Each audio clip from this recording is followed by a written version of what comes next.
Selamat pagi, perkenalkan nama saya Frida Pitaliunan, NIM saya 23024106. Saya dari kelas 5 TI 5 dan pada kesempatan kali ini saya akan mempresentasikan tentang pengambilan keputusan dalam organisasi.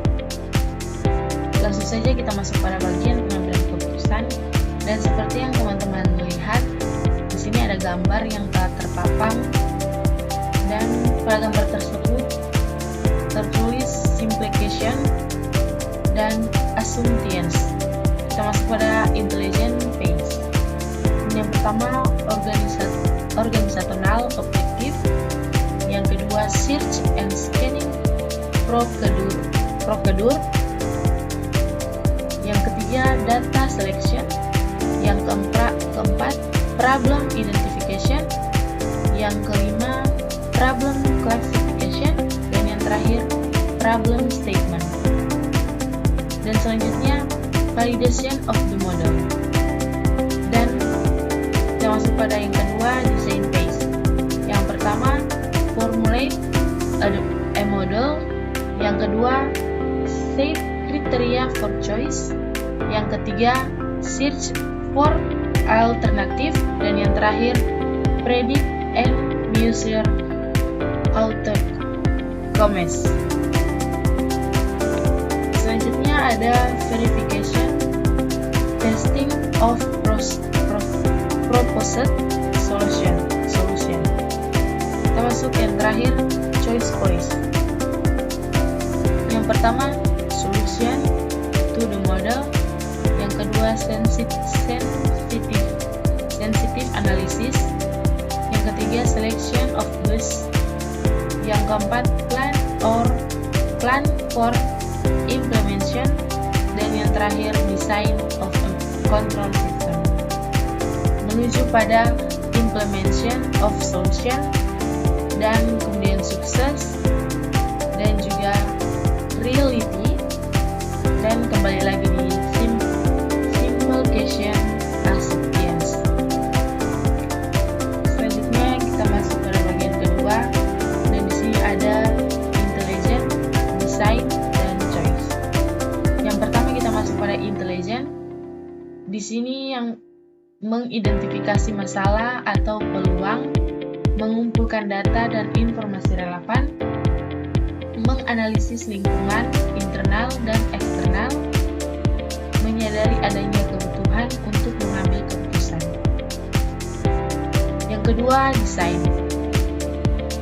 Mengembangkan berbagai alternatif solusi, membuat model keputusan atau matematis, simulasi atau logika.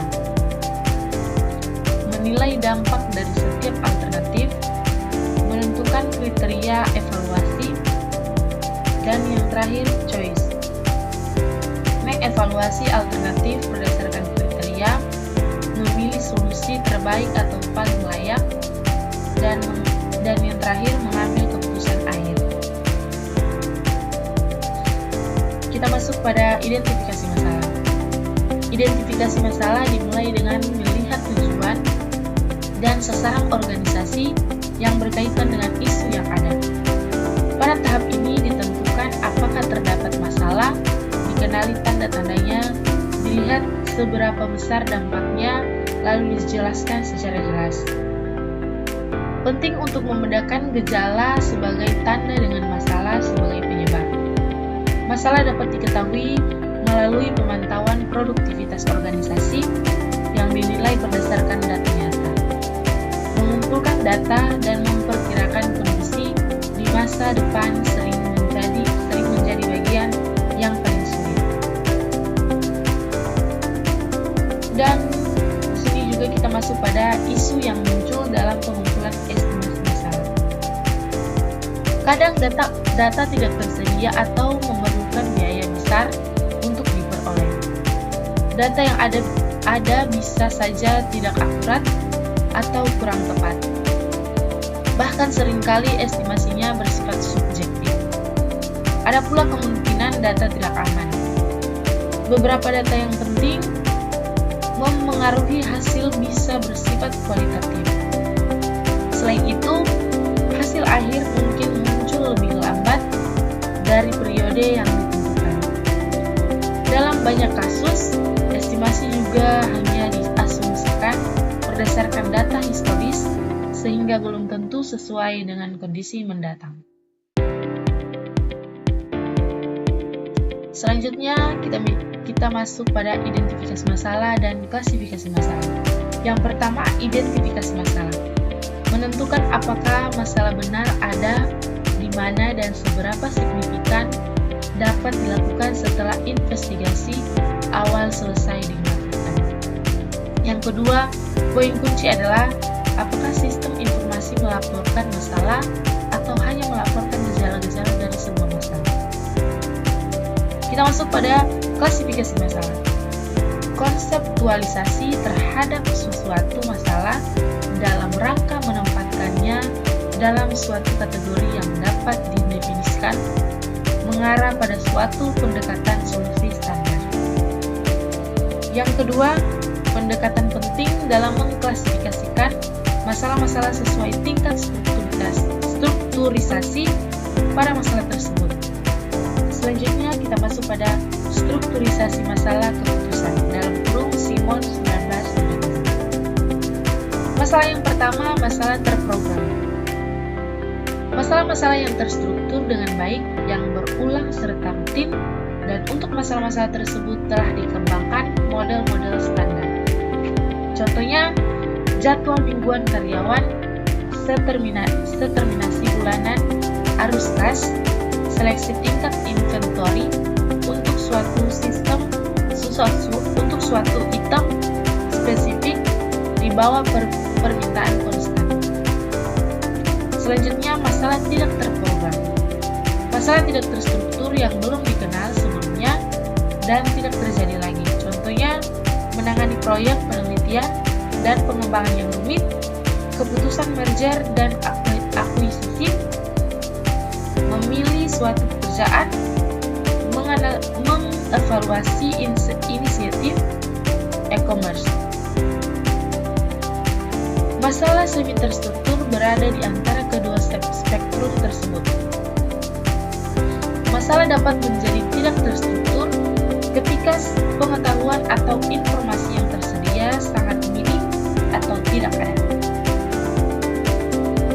Mengembangkan pengetahuan mengenai suatu masalah dapat menambah struktur pada masalah tidak terstruktur atau semi terstruktur. Selanjutnya kita masuk pada penguraian dekomposisi masalah, kepemilikan masalah, dan desain phase. Yang pertama, penguraian dekomposisi masalah. Masalah yang kompleks dapat dibagi menjadi sub-masalah yang lebih kecil. Dengan memecahkan sub-masalah, penyelesaian masalah yang lebih besar akan lebih mudah dilakukan. Dekomposisi juga mempermudah komunikasi di antara para pengambil keputusan. Selanjutnya, kepemilikan masalah. Menentukan kepemilikan masalah merupakan hal penting pada fase intelijensi.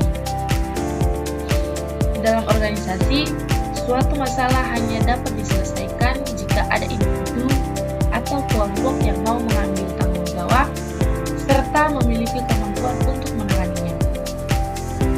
Ketika kepemilikan masalah tidak jelas, seseorang bisa mengabaikan tugasnya atau menganggap masalah tersebut sebagai tanggung jawab orang lain. Karena itu, penting bagi seseorang untuk secara sukarela memiliki atau menugaskannya kepada pihak lain. Fase ini, intelijensi biasanya diakhiri dengan pernyataan masalah secara formal. Yang terakhir, desain phase. Tahap ini mencangkup penemuan atau pengembangan serta analisis tindakan yang mungkin dilakukan. Pemahaman terhadap masalah menjadi dasar dalam mencari solusi yang tepat. Pada fase ini juga disusun model pengambilan keputusan yang kemudian diuji dan divalidasi. Kita masuk pada masih di bagian design phase. Pada tahap ini masalah digambarkan dalam bentuk model. Model bisa bersederhana sehingga lebih murah, mudah diolah dan cepat digunakan meski kurang akurat. Model yang lebih rinci biasanya butuh lebih banyak data, tetapi hasilnya lebih mendekati kenyataan. Variabel-variabel di dalam model saling berhubungan dan membantu memahami masalah. Model juga memiliki variabel keputusan yang menggambarkan alternatif pilihan bagi manajer. Misalnya, kapan beriklan atau server mana yang akan dipakai. Hasil model bisa berupa laba, pendapatan, atau ukuran lain sesuai tujuan. Ada juga variabel tidak bisa dikendalikan seperti krisis ekonomi atau kondisi lingkungan. Proses ini membantu melihat hubungan antar variabel agar keputusan lebih terarah. Selanjutnya yang terakhir, memilih sebuah prinsip pilihan. Prinsip pilihan adalah kriteria yang dipakai untuk menentukan solusi terbaik. Prinsip ini digunakan untuk menilai apakah hasil dapat diterima. Pemilihan prinsip juga menyesuaikan dengan sasaran yang ingin dicapai dalam model. Selanjutnya kita masuk pada model normatif, model deskriptif, mencari atau menghasilkan alternatif, dan mengukur hasil akhir. Yang pertama, model normatif. Yang dimaksud dari model normatif adalah model untuk memilih alternatif terbaik dari semua pilihan yang ada. Optimisasi dapat dilakukan dengan mencari hal maksimal, rasio tujuan terhadap biaya tertinggi, atau biaya terendah yang tetap memenuhi standar. Selanjutnya, model deskriptif. Model deskriptif menggambarkan bagaimana sesuatu diyakini terjadi, biasanya dengan pendekatan matematis. Model ini membantu melihat konsekuensi dari berbagai alternatif, tindakan melalui konfigurasi input, dan proses yang berbeda. Analisis deskriptif menilai kinerja sistem untuk pilihan tertentu, namun tidak selalu menghasilkan keputusan optimal, hanya cukup memuaskan. Metode yang sering digunakan adalah simulasi. Dengan penerapan pada inventory, analisis dampak lingkungan, perancangan keuangan, aliran informasi, analisis skenario, proses forecasting, dan yang terakhir manajemen antrian. Kita masuk pada mencari atau menghasilkan alternatif. Mencari atau menghasilkan alternatif merupakan bagian penting dalam pembangunan model. Proses ini sangat bergantung pada ketersediaan dan biaya informasi, serta keahlian yang dibutuhkan di area masalah.